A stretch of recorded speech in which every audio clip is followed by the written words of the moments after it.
Miles Morales is a character that kind of proves Stan Lee's look at the Spider-Man character.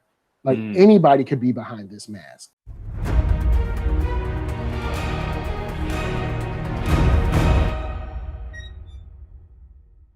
What's up, Story Geeks? It's Sherer, author of the time travel novel Time Slingers, and also the new supernatural steampunk western Death of a Bounty Hunter. Today, Michael Young from Nerd Soul is joining me to talk about Miles Morales. Is Miles Morales an important character? Why or why not? Please like this video, subscribe to the channel, and leave us a comment down below. Let's talk some more about Miles Morales in Into the Spiderverse. This is our introduction, really, in a feature film format to Miles Morales, because we haven't really seen Miles Morales before in any sort of feature film. We've seen Spider-Man 10 times. My question to you, though, is who is Miles Morales and why does he matter to the Marvel Universe in general? Miles Morales is a character that kind of proves Stan Lee's look at the Spider-Man character. Like anybody could be behind this mask. Their walk might be different. Their path might be different. But anybody can be behind this mask. And Miles is a kid that's much different. It has much different, many different family responsibilities than Peter did. And between his family's responsibilities, between his schooling, between wanting to like kind of like stay with his friends and stuff, there's a big difference in how he approaches the world. And then also a big difference in how the world approaches him and sees him. So it was an interesting way to kind of look at Spider-Man or the person behind the mask a lot differently. And I thought it was cool because at the time that Miles was made, I think it was needed.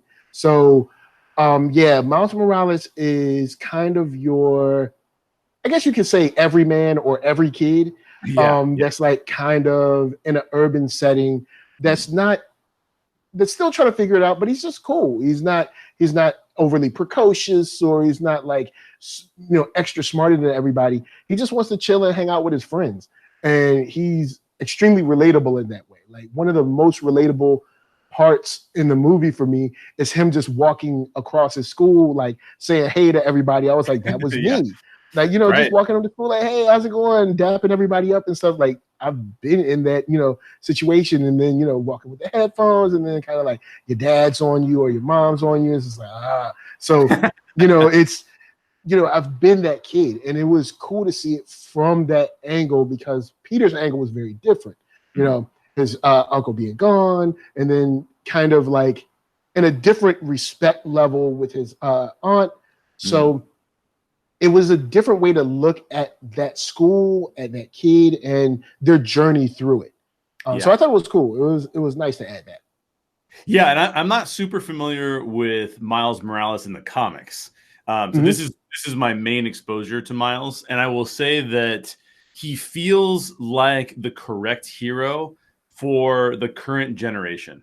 So obviously, like a lot of these characters, when they were imagined, a lot of the creators of these characters were, generally speaking, white male.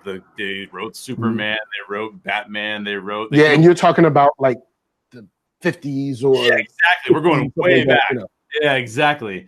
And I feel like that kind of character is getting nothing against those characters. I still want to see them in things, but they're getting a little stale because the world has shifted so much. And I think what Miles brings is he brings this breath of fresh air, but the way they handled like moving the legacy from Peter to Miles is perfect. They're not replacing the character just arbitrarily. They're adding elements that it feels like Miles is Peter, but for this generation. Like he's dealing with some of the same things, but different scenarios. Like just like you pointed out.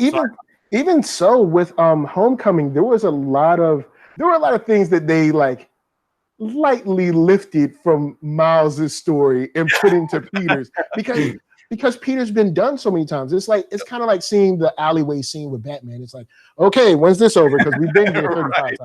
Right, so exactly. They were like, even when Marvel got involved, they were like, okay, well, we can't do this again because it's already been done a million times. How do we refresh this character? And everybody was like, just do Miles. And they were like, we're not going to do Miles, but what we will do is just take Miles' story lightly and just place it on top of Peter.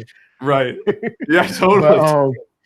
But yeah, it's this character allowed Spider-Man and the lore of Spider-Man to get a shot in the arm that it needed. So yeah, 100%. So it's sort of one of those things too, where there's a lot of times where, because mostly the reason I don't read a lot of comics is just time. Like I just don't have a lot of time to be able to do it. But I will say that like having seen Spiderverse, it made me instantly want to go read all the Miles Morales comics that I could find. Like it was like this is awesome. He's a great character. He's so endearing. He's so relatable.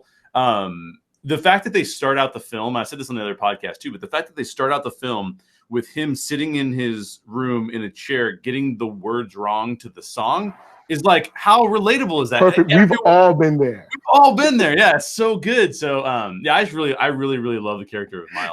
It's like, and one part.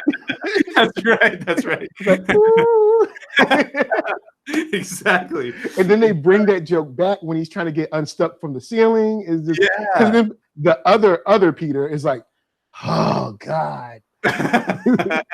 It's like, fine, hurry up and sing it. Yeah. If this is how you got to get there, then we'll be with you. Like, go ahead. Yeah, exactly. That's it for today's show. Special thanks to Michael Young for joining me today. If you like this video, please hit that like button. Please subscribe to the channel. And if you have any questions for us, or if you have a comment about Miles Morales, leave it in the comments down below. I'll catch you on the next video.